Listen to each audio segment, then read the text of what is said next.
Hello students, welcome to the series on digital electronics. तर बघा, digital इलेक्ट्रॉनिक्सची जी आपण lecture series start केली त्या सिरीजचं हे आहे लेक्चर नंबर 5. मागील लास्ट 3-4 लेक्चर्समध्ये आपण जो काही पार्ट, ज्या पार्टवर तुमचा सेट एक्झामवर ज्या पार्टवर रिलेटेड तुम्हाला क्वेश्चन विचारतो, सेटमध्ये जर तुम्ही आतापर्यंत पॅटर्न बघितला तर डी टी जो सेक्शन आहे, D T means digital electronics किंवा डिजिटल टेक्निक्स किंवा डीई म्हणून त्याला, डिजिटल इलेक्ट्रॉनिक्स किंवा डिजिटल टेक्निक्स या सेक्शनमध्ये आत्तापर्यंत मागच्या 4 वर्षाचं जर तुम्ही अनालिसिस केला तर तुम्हाला फक्त एक क्वेश्चन दिसतो. डिजिटल इलेक्ट्रॉनिक्स फारसे क्वेश्चन विचारतात का? नाही, फक्त एकच क्वेश्चन असतो आणि ते एक क्वेश्चनसाठी रिक्वायर असणारा जो काही पूर्ण डेटा आहे तुम्ही मागच्या तुम्हाला 4 लेक्चरमध्ये कंप्लीट सांगितलेलं आहे. जर तुम्ही मागचे 4 वर्षाचे 5 वर्षाचे पेपर जर पाहिले सेटचे आणि स्पेशली त्यामध्ये सुद्धा डिजिटल इलेक्ट्रॉनिक्स सेक्शन, तर तुम्हाला दिसेल दरवर्षी फक्त एकच प्रश्न आहे आणि दरवर्षी आलेला तो एक प्रश्न तुमचा मागच्या 4 लेक्चरमध्ये जे आपलं झालेले आणि जी वर्ष तुम्हाला मिळले असेल, बस तुम्ही तेवढं जरी केलं तर तुमचा डिजिटल इलेक्ट्रॉनिक्सचा नेक्स्ट या इयरमध्ये येणारा जो क्वेश्चन आहे तो तुमचा इझिली सॉल्व होऊन जाईल.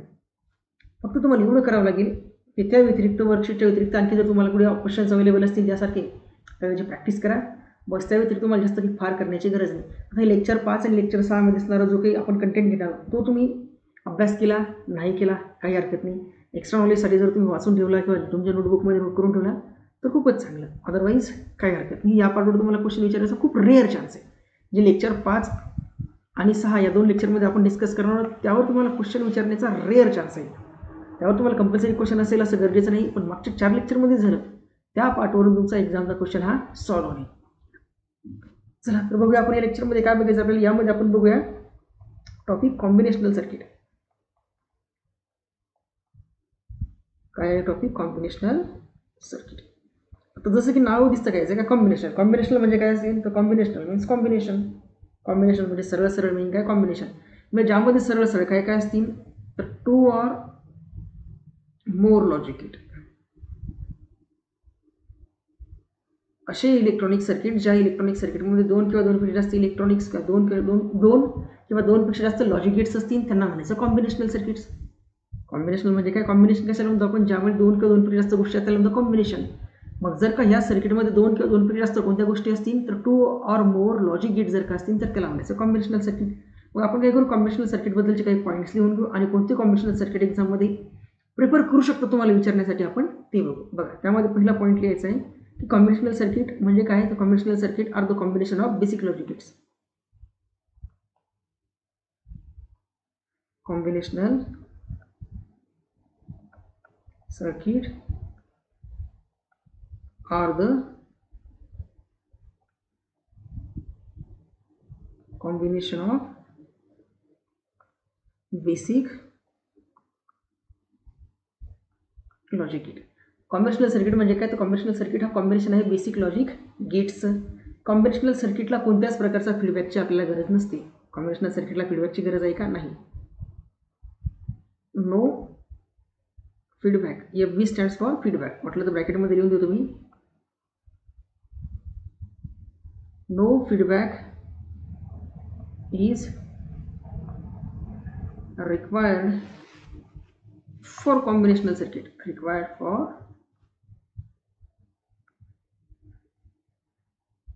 combinational circuit. कॉम्बिनेशनल सर्किट जे आहे ते कॉम्बिनेशनल सर्किटला फीडबॅकची रिक्वायरमेंट नाही. आता तुम्हाला प्रश्न पडला असेल की काय फीडबॅक म्हणजे टर्म काय? तर फीडबॅक टर्म म्हणजे काय की ज्या सर्किटमध्ये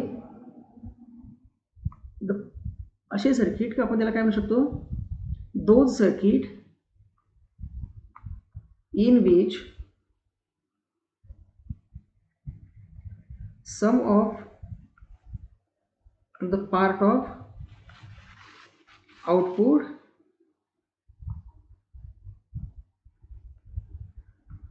are connected to input. Feedback म्हणजे असे सर्किटला फीडबॅक आपण म्हणतो की ज्या सर्किटमध्ये आपण आउटपुटचा काहीतरी पार्ट हा इनपुटला परत कनेक्ट करतो तर त्याला म्हणायचं फीडबॅक. असे सर्किट ज्यामध्ये आपण आउटपुटचा काहीतरी पार्ट इनपुटला परत कनेक्ट करतो त्याला म्हणायचं फीडबॅक. पण असा फीडबॅक या कॉम्बिनेशनल सर्किटमध्ये गरज असते का? तर त्या फीडबॅकची गरज नाही. बघा, स्टार्टिंगच काय केली आपण? नो. स्टार्टिंगच काय केली आहे? नो. कॉम्बिनेशनल सर्किट जे आहे तर कॉम्बिनेशनल सर्किटमध्ये डेटा स्टोअर्ड होत नाही, म्हणजे कॉम्बिनेशनल सर्किटला मेमरी नसते. यामध्ये आपण म्हणू शकतो no data can be stored. No data can be stored in combinational circuit. Combinational सर्किटमध्ये कोणत्याच प्रकारचा डेटा स्टोअर होत नाही किंवा आपण याला काय म्हणू शकतो, मेमरीलेस. हे काय आहे, मेमरीलेस सर्किट आहे. कोणती सर्किट मेमरीलेस आहे, तर मेमरीलेस सर्किट आहे तुमचे कॉम्बिनेशनल गेट्स, कॉम्बिनेशनल सर्किट. या कॉम्बिनेशनल सर्किटमध्ये आपण प्रायमरी बघणार आहोत ॲडर आणि सबस्ट्रॅक्टर. या कॉम्बिनेशनलमध्ये आपण काय पाहणार आहोत, तर एक पाहणार आहोत आपण ॲडर आणि सेकंड पाहणार आहोत सबट्रॅक्टर. ॲडर आणि सबट्रॅक्टर. ॲडरमध्ये सुद्धा आपण दोन टाईप पाहणार. कोणते, तर एक आहे बघा हाफ ॲडर आणि दुसरा आहे फुल ॲडर. सबट्रॅक्टरमध्ये सुद्धा हाफ सबट्रॅक्टर आणि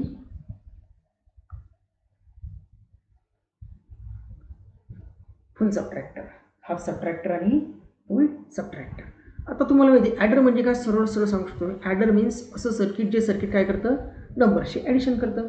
ॲडर म्हणजे नंबरची ॲडिशन. आता हाफ ॲडर आणि फुल ॲडर यामध्ये काय असेल, काहीतरी डिजिट्स आणि काहीतरी बिट्सचं डिफरंट असेल. हाफ सबट्रॅक्टर फुल सबट्रॅक्टरमध्ये सुद्धा डिजिटचा बिट्स थोडे डिजिटचा काय असेल, डिफरन्स असेल. आता ॲडर म्हणजे तुम्हाला सगळ्यांना माहिती आहे. ॲडर म्हणजे काय, असं सर्किट ज्यामध्ये दोन नंबरची ॲडिशन होते. सबट्रॅक्टर म्हणजे असं सर्किट ज्यामध्ये दोन किंवा दोनपेक्षा जास्त नंबरची सबट्रॅक्शन होत असेल. आता आपण यापैकी काय करू, एक सर्किट बघू. अगोदर हाफ ॲडर बघू, हाफ सबट्रॅक्टर बघू, फुल ॲडर बघू आणि फुल सबट्रॅक्टर बघूया. वन बाय वन पाहूया. तर मी सगळ्यात अगोदर ए नंबरचा आपण बघूया हाफ ॲडर. काय पाहायचं आहे, half adder. Half adder, half ॲडरला तुम्हाला कधी कधी टू इनपुट ॲडर सुद्धा म्हणतात. हाफ ॲडर म्हणजे काय, टू इनपुट ॲडर. मग तुम्हाला टू इनपुट ॲडरवरून लगेच कळलं असेल काय असेल, तर हाफ ॲडरला दोन इनपुट सिग्नल्स असतील आणि त्यापासून मिळणारी काय असेल, एक आउटपुट सिग्नल असेल किंवा दोन आउटपुट असेल. हाफ ॲडरला काय असतं, हाफ ॲडर टू इनपुट म्हणजे काय लिहिलं आपण यामध्ये, हाफ ॲडर जो आहे, आता हाफ ॲडर हा यूज केला जातो for addition of 2 bit input data. For addition of 2 bit input data. किंवा हाफ म्हणजे काय, एक सिंगल बीट. बट कसे सिंगल बीट ॲड कशी करतो आपण, दोन इनपुटच्या थ्रू. इथे दिसतंय तुम्हाला दोन इनपुट, म्हणजे हाफ ॲडर काय करतो, तर एका सिंगल बीट डेटाला दोन इनपुटच्या सहाय्याने ॲड करतो. आणि इथे आपण लिहू याच्यामध्ये पॉईंट, यामध्ये लिहिणार first point, half adder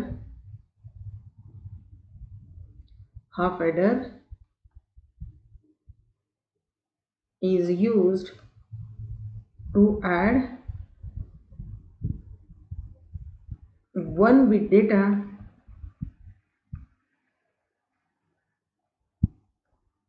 having two input. One bit data add करण्यासाठी यूज केला जातो, बट त्याला किती इनपुट असतात, तर त्याला असतात दोन input, having two input. Second आपण काय लिहू शकतो पॉईंट, यामध्ये लिहिणार आपण second point, it has, it म्हणजे कोणाला, हाफ ॲडरला, it has two inputs and two outputs. It has two input and two output. मग हाफ ॲडरला इनपुट किती असतात, तर दोन, आणि आउटपुट किती आहे, तर हाफ ॲडरला दोन आउटपुट आहे. थर्ड पॉईंट केली लिहिणार, तर हाफ ॲडर हा यूज केला जातो, used to add single bit data, to add single bit data. Single bit डेटाला ॲड करण्यासाठी हा यूज केला जातो. मग आपण जर एक जनरल सर्किट डायग्राम जर काढायची म्हणले तर काय करू शकतो ब्लॉकच्या फॉर्मॅटमध्ये, तर बघा इथे असेल तुमचा एक, इथे असेल हाफ ॲडर सर्किट. हाफ ॲडरचे असेल दोन इनपुट आणि हे असेल दोन आउटपुट.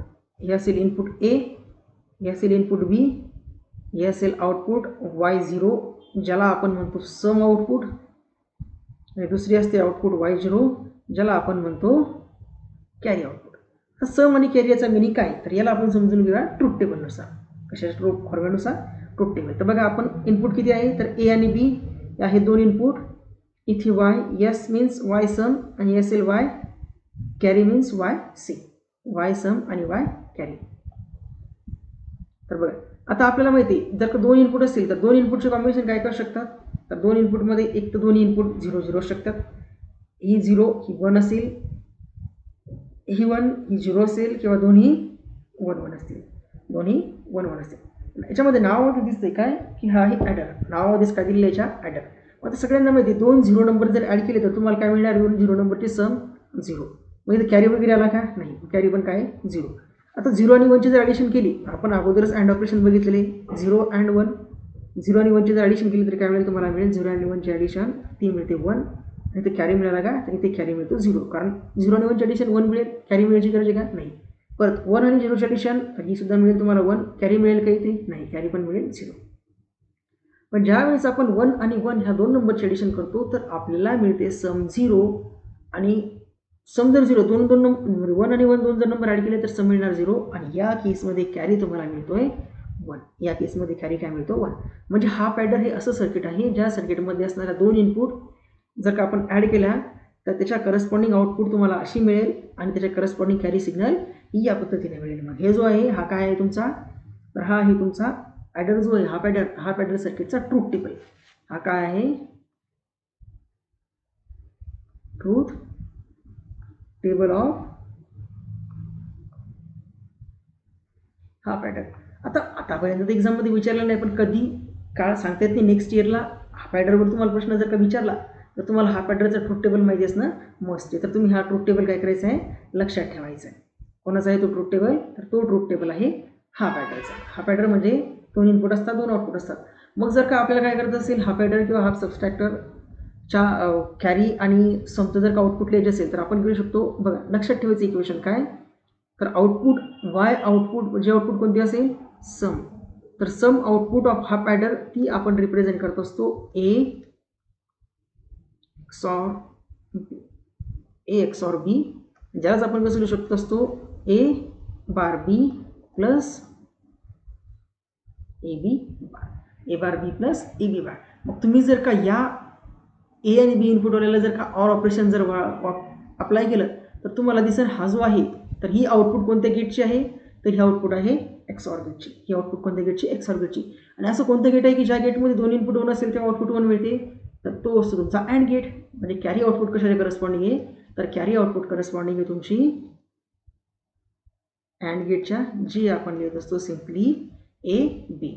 मग हा पॅडरची सम आउटपुटच्या करस्पॉन्डिंग इक्वेशन आणि हा पॅडरच्या कॅरीच्या करस्पॉन्डिंग आउटपुट एक्सप्रेशन सुद्धा तुम्हाला एक्झाममध्ये विचारू शकतात. मग जर का आपल्याला हा पॅडर बनवायचा असेल, जर आपल्याला हा पॅडर बनवायचा असेल तर आपण कसं बनवू शकतो, तर बघा, हा पॅडर जर आपल्याला बनवायचा असेल तर हा पॅडर आपण बनवू शकत असतो. हा पॅडर बनवण्याचे आपल्याकडे बघा डिफरंट टेक्निक्स आहेत. तर आपण काय करू, हा पॅडर वेगवेगळ्या टेक्निक काढू. सगळ्यात अगोदर आपण पहिला काढू हा पॅडर युझिंग बेसिक लॉजिक गेट. सगळ्यात अगोदर आपण डायग्राम काढू हा पॅडर युझिंग बेसिक लॉजिक. आता मी खाली डायग्राम काढून दाखवतो. तुमच्यासाठी टास्क काय, होमवर्क, खरंच आपण जी डायग्राम काढली त्या डायग्रामची एक सम आउटपुट तुम्हाला ही मिळते का आणि दुसरी कॅरी आउटपुट ही मिळते का, हे तुम्ही व्हेरीफाय करून बघायचं. मी तुम्हाला डायग्राम काढून दाखवतो बघा. या टाईपचे आपण भरपूर क्वेश्चन सॉल्व्ह केले. या टाईपचे जर सर्किट तुम्हाला दिले असेल तर याला कसं सॉल्व्ह करायचं काय मी तुम्हाला भरपूर वेळा सांगितलेले, आणि लास्ट लेक्चरमध्ये आपण प्रिव्हियस इयरचे बरेचसे क्वेश्चन सुद्धा घेतलेले. तर तुम्ही बरोबर त्या टेक्निकचा याचा वापर करून याला सॉल्व्ह करून बघायचं की खरंच आपण जे म्हणतोय की हा पॅटर्न आहे, हा पॅटर्नची ही आउटपुट आहे, तर ती आउटपुट येते का नाही. काय करणे, तुम्ही व्हेरीफाय करून बघणे, हे तुमचं होमवर्क आहे. हे काय तुमचं होमवर्क. मी तुम्हाला डायग्राम तर काढून देतो, सर्किट डायग्राम, त्याला व्हेरीफाय करणे तुमची जबाबदारी.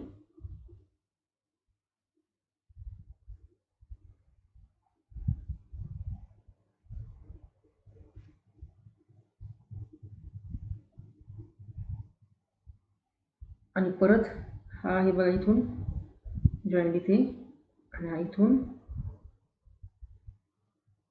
इथे, आणि इथे असेल तुमचा हा अँड गेट, आणि इथे मिळेल आउटपुट तुम्हाला वाय कॅरी. आणि वाय कॅरीचे आउटपुट किती आहे, तर ती आहे सिम्पली ए बी. याला नाव देऊ आपण ए, या इनपुटला नाव देऊ बी.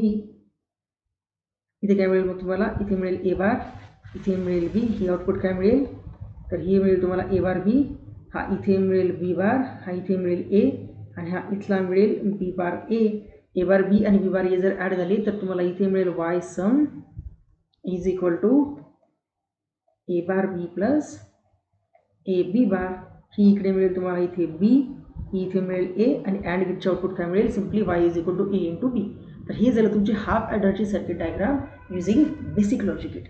हाफ ॲडरची circuit diagram using basic logic gate.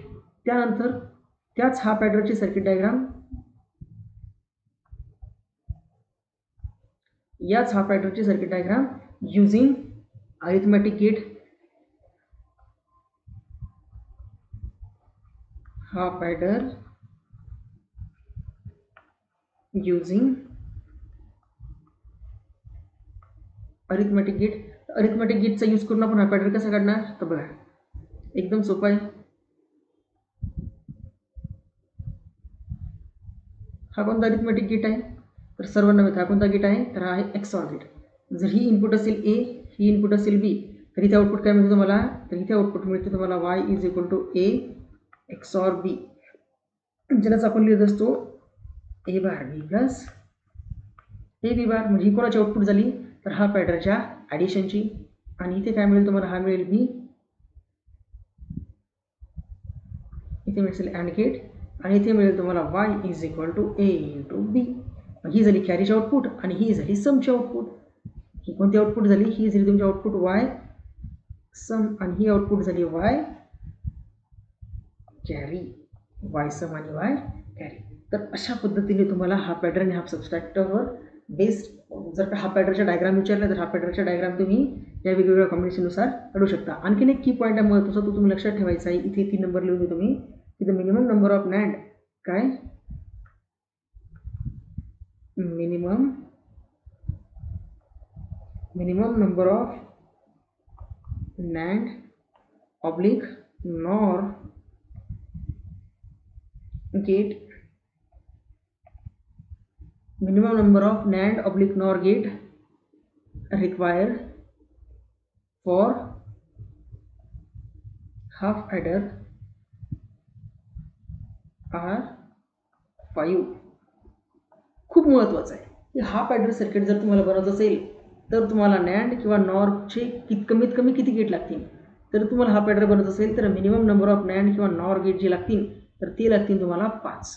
Half ॲडरसाठी किती लागतील ते, तर हा पॅटर्न कन्स्ट्रक्ट करण्यासाठी तुम्हाला मिनिमम नंबर ऑफ नॅन्ड किंवा नॉर गेटचे जर किती लागत असतील जर विचारलं तर तुम्हाला काय आन्सर लिहावं लागेल, त्याचं 5 हे ऑप्शन करेक्ट करावं लागेल. हे जर तुमचं हा पॅटर्नबद्दल. बस हा पॅटर्नबद्दल एवढीच गोष्ट लक्षात ठेवायची. बाकी हा पॅटर्नवर तुम्हाला याच्या बाहेरचा प्रश्न विचारणार नाही. इथं तुम्हाला डायग्राम विचारेल, हा पॅटर्नचे लॉजिक सर्किट किंवा सम आणि कॅरीचं एक्सप्रेशन मिळेल किंवा ट्रूथ टेबल विचारेल, आणि किंवा याबद्दल विचारेल हा पॅटर्नला किती इनपुट असतात किती आउटपुट असतात वगैरे वगैरे. बस या 3-4 स्लाईडच्या व्यतिरिक्त तुम्हाला हा पॅटर्नवर प्रश्न विचारणे नाही. सेकंड वन बघू आपण, बघा half subtractor. Half subtractor, half adder बघितला होता, हाफ सबट्रॅक्टर. आता जसं हाफ ॲडर काय करत होता, सिंगल बीट डेटाला ॲड करत होता, हाफ सबट्रॅक्टर काय करेल, सिंगल बीट डेटाला सबट्रॅक्ट करेल. याला आपण करू शकतो, इट यूज्ड फॉर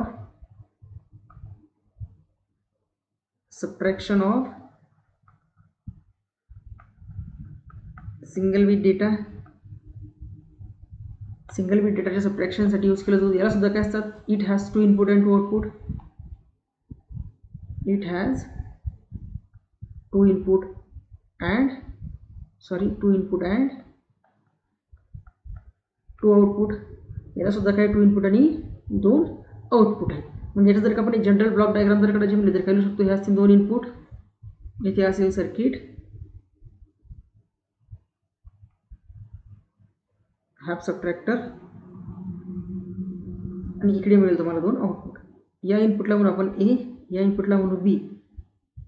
जशी हाफ ॲडरची एक आउटपुट होती बघा, समवालीने एक आउटपुट होती कॅरीवाली, तशी हाफ सबट्रॅक्टरमध्ये एक आउटपुट असते ज्याला म्हणतो आपण Y difference.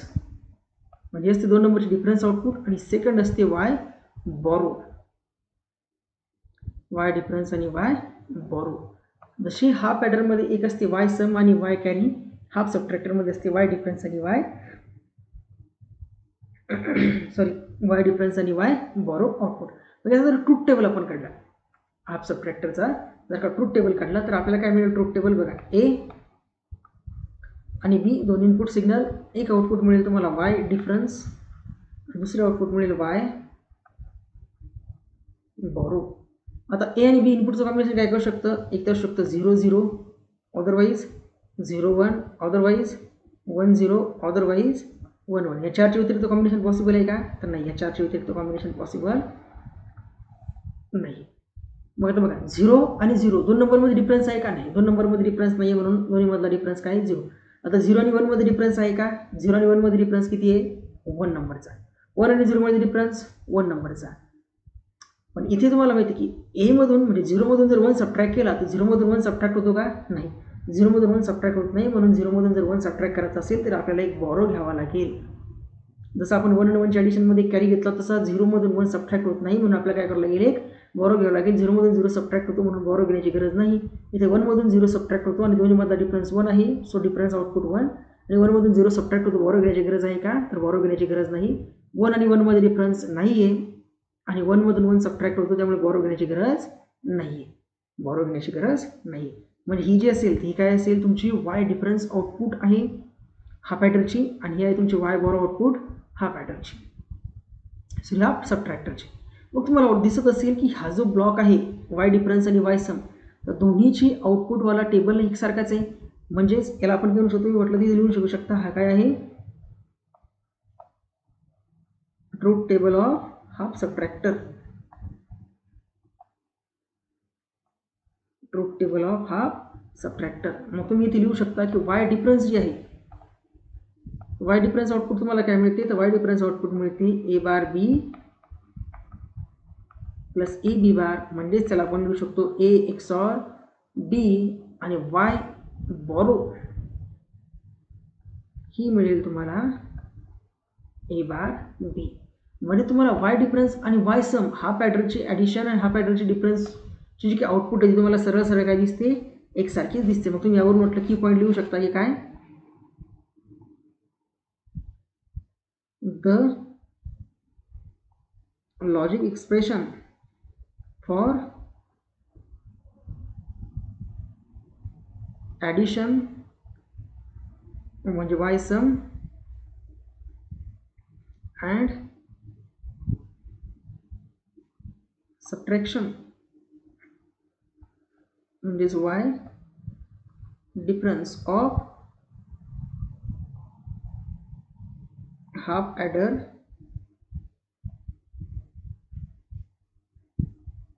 And half subtractor is same.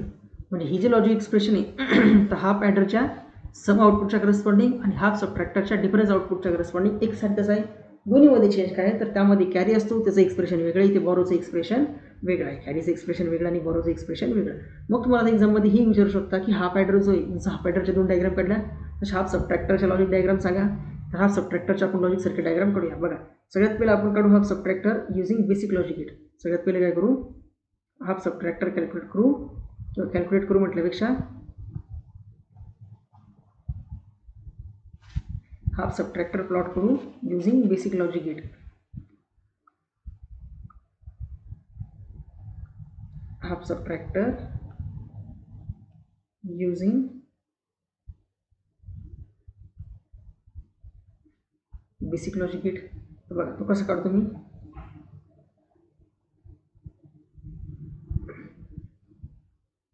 इथे काय असेल? इथे असेल एक अँड गेट,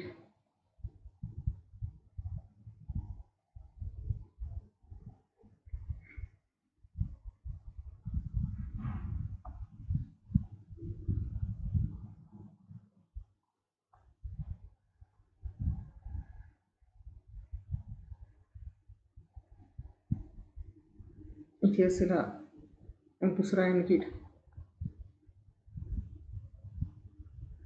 इथे असेल हा दुसरा अँड गेट, हे असेल इनपुट ए,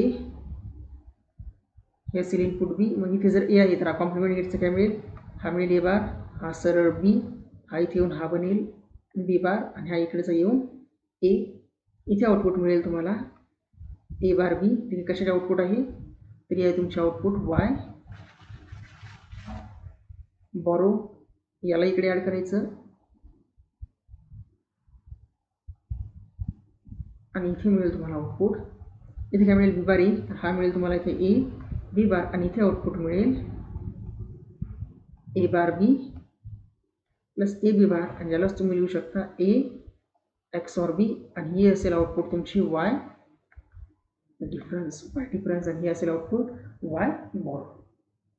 तर या पद्धतीने आपण हाफ सबट्रॅक्टरची सर्किट डायग्राम काढू शकतो, लॉजिक डायग्राम काढू शकतो using basic logic gate. Basic logic गेटचा वापर करून ही आपण त्याची लॉजिक डायग्राम काढू शकतो. मग परत डायग्राम काढायची असेल कशाचा यूज करून, तर परत आपण हाफ सबट्रॅक्टरची डायग्राम काढून यूज अरिथमॅटिक गेट. काय half subtractor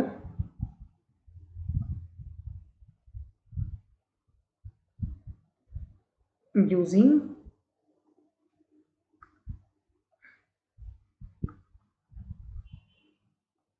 half subtractor using arithmetic gate.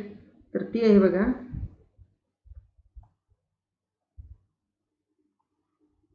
हा कोणता गेट आहे, जर ही असेल इनपुट ए आणि इनपुट बी, तर हा आहे तुमचा एक्सॉर गेट आणि इथे आउटपुट मिळते तुम्हाला वाय, जे असेल difference is equal to A XOR B, Y difference is equal to A XOR B. हे मिळेल बी आउटपुट, सॉरी इथे मिळेल बी आणि हा मिळेल ए, दोन्हीमध्ये अँड ऑपरेशन. आणि इथे मिळेल तुम्हाला हा बनेल इथे बी बार, हा बनेल ए आणि इथे बनेल तुमचं Y borrow is equal to A B bar, Y borrow is equal to A B bar. तर अशा पद्धतीने तुम्हाला एक्झामवर बेस एक्झाममध्ये क्वेश्चन्स विचारू शकतात. परत नोट पॉईंट यामध्ये काय आहे, तर आपल्याला हा पॅटर्न हाफ सबट्रॅक्टर जर का बनवायचे असतील त्यासाठी रिक्वायर्ड असणारी मिनिमम नंबर ऑफ नॅन्ड किंवा नॉर गेट, तर आपण यामध्ये करू शकतो. तर मिनिमम नंबर ऑफ नॅन्ड किंवा NOR gate required for implementation of half subtractor. इथे काही समथिंग की पॉईंट की the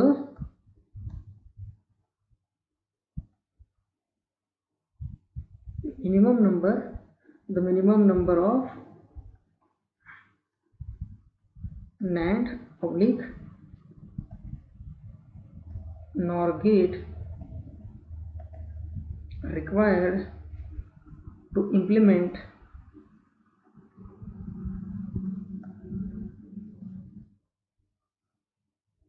half adder or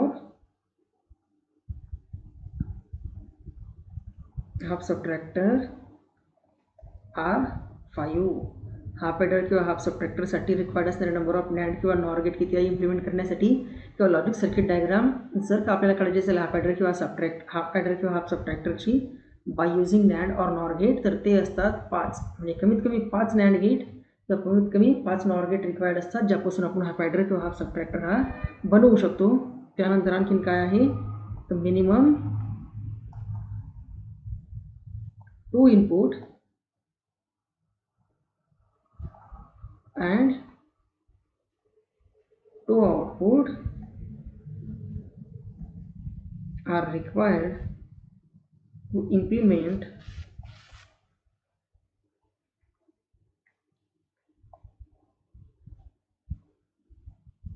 half adder किंवा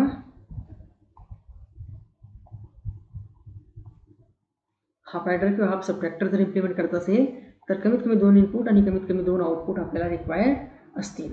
तर हे जे आहेत हे काही की पॉईंट्स आहेत, हे की पॉईंट्स तुम्ही व्यवस्थित लक्षात ठेवले. आतापर्यंत या पार्टवर क्वेश्चन तर विचारलेला नाही आहे, पण कदाचित तुम्हाला एक्झाममध्ये या पार्टवर समोर क्वेश्चन विचारू शकतात, म्हणून आपण काय केले हे घेतलेले. नेक्स्ट लेक्चरमध्ये आपण फुल ॲडर फुल सबट्रॅक्टरबद्दल थोडंसं डिस्कशन करूया. त्यानंतर आपण बघूया 1s आणि 2s कम्प्लिमेंट कसा काढायचा, त्यानंतर ड्युअल वगैरे काय असतो, हा जो आहे तो समोर तुमचा एक्स्ट्राचा पार्ट आहे. त्या व्यतिरिक्त एक्झाममध्ये जर तुम्ही प्रिव्हियस इयरचे क्वेश्चन्स पाहिले तर 1-2 वेगळे टॉपिक विचारले, तर 1-2 टॉपिक तुम्ही इकडून तिकडून पुढे त्या टेक्स्टबुकमधून वाचले तरी चालते. कारण काय होईल, त्या पूर्ण टॉपिक घेत बसल्यानं आपल्या लेक्चरची लेंथ वाढत जाईल, लेक्चरचे नंबर ऑफ लेक्चर वाढत जातील इलेक्ट्रॉनिक्सचे. मग तुम्ही जर का आपले अॅनालॉग इलेक्ट्रॉनिक्सचे झालेले 5 किती झाले ते जवळपास 17-18 लेक्चर्स, आणि हे 6 लेक्चर जर तुम्ही हे 6 आणि ते 17 लेक्चर जर केले तर अॅनालॉग इलेक्ट्रॉनिक्स आणि डिजिटल इलेक्ट्रॉनिक्सचे मिळून तुमचे जे इलेक्ट्रॉनिक्स सेटमध्ये जे 10 प्रश्न विचारतात, 10 पैकी तुम्ही ॲटलिस्ट 8 प्रश्न अटेंड करू शकता, ही मी तुम्हाला श्युरिटी देतो. जे आपले अॅनालॉग इलेक्ट्रॉनिक्सचे 17 लेक्चर आणि हे डिजिटल इलेक्ट्रॉनिक्सचे 6 लेक्चर, हे जर तुम्ही कम्प्लिटली व्यवस्थित अभ्यास केला तर तुमच्या सेटमध्ये विचारले जाणारे 10 पैकी 8 क्वेश्चन्स हे आपल्याच टॉपिकमधून असतील, याची मी तुम्हाला श्युरिटी देतो. म्हणून उरलेल्या 2 प्रश्नासाठी खूप भाराभर अभ्यास करत बसण्याची गरज नाही. जर तुम्ही व्यवस्थित मॅनेजमेंट केली तर तुम्हाला माहिती आहे की पहिल्या पेपरच्या 100 पैकी जर तुम्ही कसे तरी जर तुम्ही 56 ते 60 मार्क्स जर मिळत मॅनेज करू शकले तर फिजिक्समध्ये सहजपणे तुम्ही 120 to 130 मार्क्स घेऊ शकता. आणि 120 to 130 प्लस हे 56 पकडा, तुम्ही आरामशीर कोणत्याही कॅटेगरीमध्ये असाल तर तुम्ही इझिली सेट एक्झाम क्वालिफाय करू शकता. त्यामुळे मी जे काही 5 सब्जेक्ट शिकवतो त्या 5 सब्जेक्टमध्ये झालेल्या 3 लेक्चरच्या व्यतिरिक्त तुम्हाला कुठेच इकडे तिकडे हात लावण्याची गरज नाही. फक्त तेवढंच करा. मी तुम्हाला श्युरिटीने सांगतो की जर तुम्ही आपले 5ही सब्जेक्ट व्यवस्थित केले तर येणाऱ्या 50 प्रश्नापैकी तुम्ही ॲटलिस्ट 38 ते 42 एवढे प्रश्न क्लिअरली अटेम्प्ट करू शकता. एवढा सिलेबस मी तुमचा कंप्लीट करून देईन. आता 50 पैकी जर तुम्ही 42 प्रश्न जर सॉल्व्ह करू शकले तर तुम्हाला माहिती 42 दुनी किती होतात, 41 दुनी 42 दुनी 84. तर 84 मार्क्सचं तुम्हाला आपल्या 100 पैकी मिळेल हे मी श्युरिटी देतो. बाकी तुम्हाला जर उरलेल्या 15-16 मार्क्ससाठी जर का तुम्हाला बाकी मेहनत करायची असेल तर तुम्ही तेवढी मेहनत करू शकता. पण मला तरी वाटतं कसं सेट एक्झाम हा टाईम मॅनेजमेंटचा खूप मॅटर करतो सेट एक्झाममध्ये. त्यामुळे क्वेश्चन सिलेक्शन होण्यासाठी जर तुम्ही लिमिटेड अभ्यास जर खूप वारंवार जर केला असेल तर तुम्हाला ते क्वेश्चन सिलेक्ट करणे आणि इझिली अटेम्प्ट करणे फारसं इझी जातं. ठीक आहे. तर आपण नेक्स्ट एक डिजिटल इलेक्ट्रॉनिक्स आणखी एक लेक्चर घेऊ. त्यामध्ये राहिलेला जो काही पोर्शन असेल ते मी घेईन आणि डिजिटल इलेक्ट्रॉनिक्स मग तुमचे 6 लेक्चर्स घेणार आहेत. कारण या 6 लेक्चरमध्ये तुमचा मॅक्सिमम पार्ट कव्हर होईल ज्यावर बेस्ट क्वेश्चन विचारण्याची प्रोबॅबिलिटी आहे. या व्यतिरिक्त डिजिटल इलेक्ट्रॉनिक्स फार मोठा, यामध्ये काउंटर्स येतात, फ्लिपफ्लॉप्स येतात, analogue to digital, digital analogue converters आहेत. मध्ये जर शिकवत बसले तर लेक्चरचे कमीत कमी डिजिटल इलेक्ट्रॉनिक्सचे तुमचे आणखी 20 लेक्चर बनतील. त्यामुळे 20 लेक्चर घ्यायची आणि डिजिटल इलेक्ट्रॉनिक्स सेक्शनवर सेटमध्ये प्रश्न विचारतात एका प्रश्नासाठी 20 लेक्चर पाहत बसण्यात मजा काही नाही. त्यामुळे 6 लेक्चर व्यवस्थित करा. तुमचा या सेटमध्ये विचारणारा डिजिटल इलेक्ट्रॉनिकचा क्वेश्चन सॉल्व्ह होईल याची मी तुम्हाला श्युरिटी देतो. ओके. आता समोरच्या लेक्चरमध्ये आपण राहिलेलं बघूया आणि त्यानंतर मग आपण स्टार्ट करूया ईडी म्हणजेच इलेक्ट्रोमॅग्नेटिक थिअरी. जसं इलेक्ट्रोमॅग्नेटिक थिअरीचे साधारणपणे तुमचे 30-32 लेक्चर जे काही बनतील ते, आणि जसा इलेक्ट्रोडायनामिक्स संपला तसं आपण बघूया सॉलिड स्टेट फिजिक्स किंवा त्याला तुम्ही कॉन्डेन्स मॅटर फिजिक्स म्हणतात तो वाला. ओके. थँक्यू.